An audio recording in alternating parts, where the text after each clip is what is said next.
I'm Nick Snow, watching Government for Oil and Gas Journal in Washington, D.C.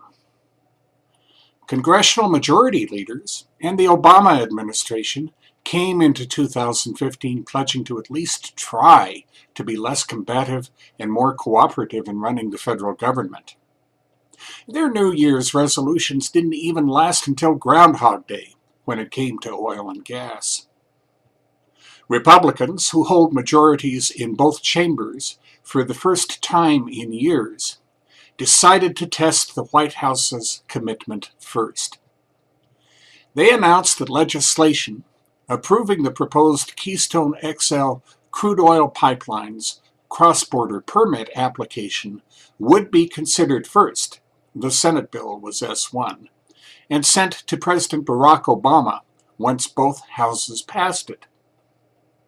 Not too surprisingly, the White House said the president would veto such a measure because it would bypass the U.S. Department of State's review process. And this has been underway for only 6 years. When Obama vetoed the measure on February 24th, he said that was the reason why. 2015's most refreshing change so far came earlier when Senate Majority Leader Mitch McConnell kept his promise to allow more floor debates than his predecessor after he quickly brought the Keystone XL approval bill to the floor.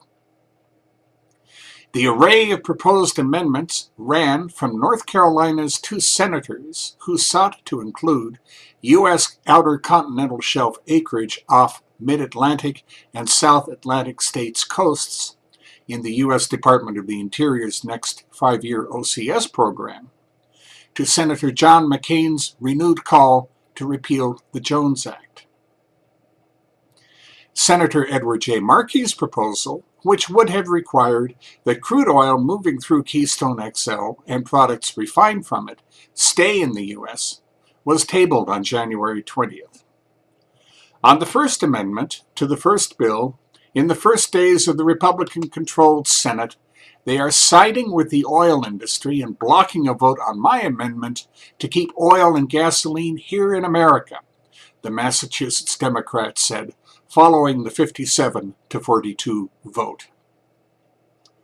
Obama essentially signaled what he plans to emphasize during his final 2 years in office in his 2015 State of the Union address that night. He barely mentioned the domestic oil and gas renaissance's contribution to the general economic recovery since 2008, but emphasized the need to dramatically address global climate change. The White House had announced a series of steps to curb methane emissions from oil and gas operations a week earlier.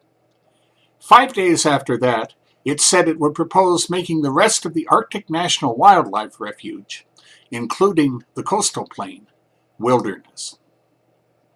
So much for cooperation. Nearly a month after Ground Hog Day, Washington still was in for more than 6 weeks of an oil and gas governing deep freeze. That's Watching Government for this week. In Washington, I'm Nick Snow for Oil and Gas Journal.